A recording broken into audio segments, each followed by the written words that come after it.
Dear viewers, today's lesson will be a form of the verb to be, which many second language users of English do misuse in usage as well as in writing.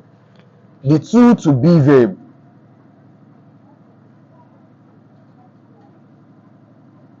is been and being.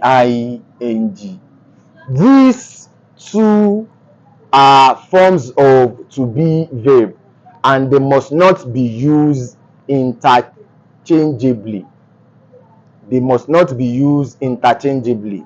Ben is a past participle, while ben is a present participle. That is on one hand.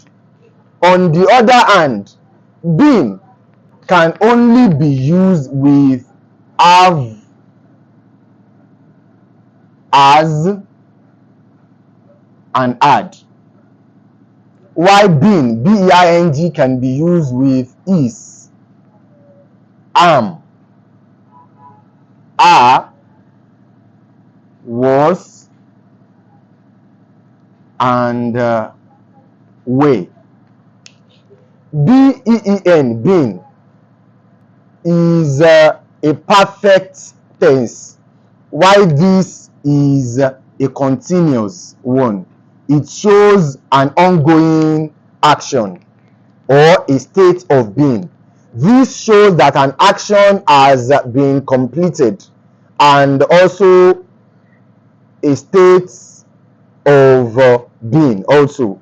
But one has to do with the present, the other has to do with the past. For example, I have been to London. Because I established earlier that been can be used with either as, have, and had.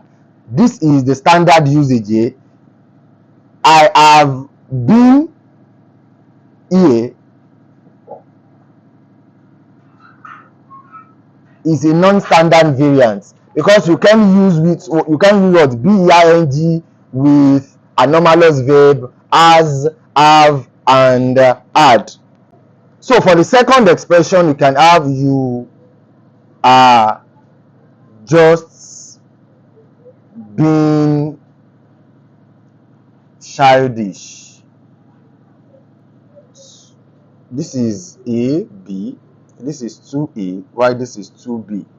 You are just being childish. So because we have what IA, right, we cannot use the being of BING with is, are, am, was, and were. For the being in the past participle form, you can use any of the three anomalous verbs have, as, and had. You should be mindful of this when you write.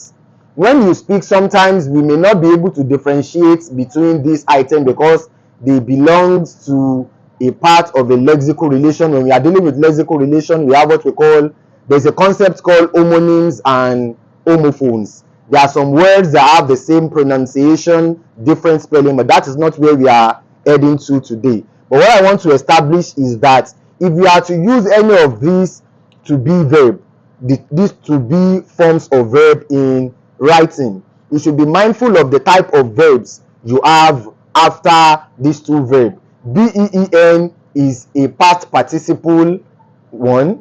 Being is in the present participle. Ben indicates a completed action, right? An action that has been completed. While for being, it indicates an action that is still continuous or a state of being. While the one of past participle verb indicates a state at a point when the action is being completed. This is what I want us to look at today. We'll